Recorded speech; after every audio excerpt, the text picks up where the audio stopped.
బాధిత కుటుంబానికి న్యాయం చేకూర్చాలని డాక్టర్ ప్రొఫెసర్ చేసి నేను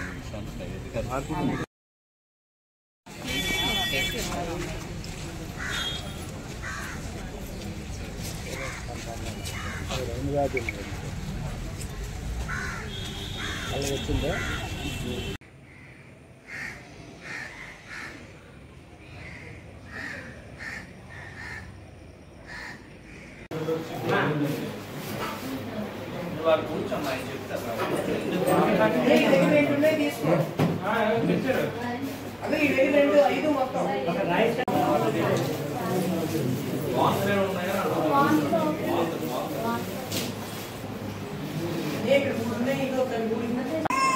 బాబు దిగా మనము బాబు దిగు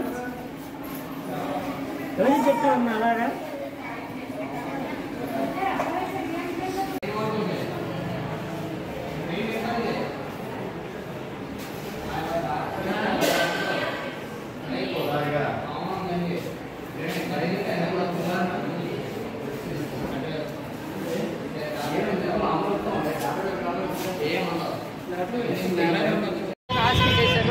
సిబిఐకి అప్పచెప్పినా కూడా మాకైతే పూర్తిగా నమ్మకం లేదు. ఎట్టి పరిస్థితుల్లో ఇలా అయితే మేము ఈ వైద్యులతో మేము ఖండించలేము, జనాలకు సేవలు చేయలేము. ఏ పేషెంట్ వచ్చినా చావు బ్రతుకుల మధ్యలోనే వస్తాడు.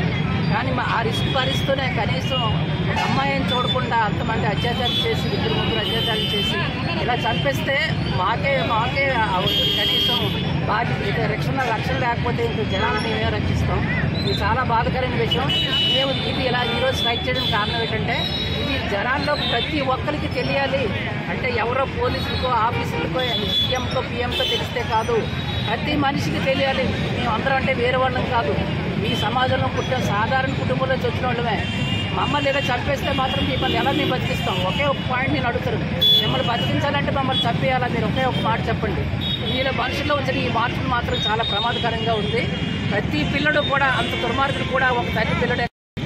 మీరు చిన్నతనంలోనే ఇలాంటి అధవేశాలు ఇచ్చిన దుర్మార్గుల్ని మీరు సపోర్ట్ చేయకుండా రాజకీయం బలం ఉన్న జనాలు చేయాలంటే ఎలా ఏం చేసినా పర్వాలేదు, రాంగ్ ఇస్తే పిల్లలకి ఇలాంటి దొంగ సమాజం తయారవుతుంది.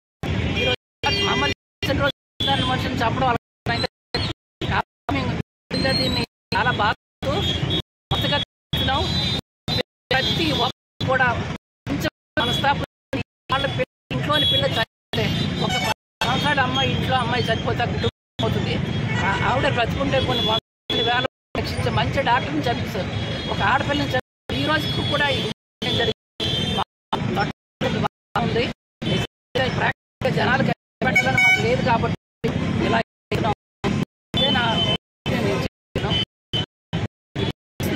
జరగాలి, న్యాయం జరగాలి.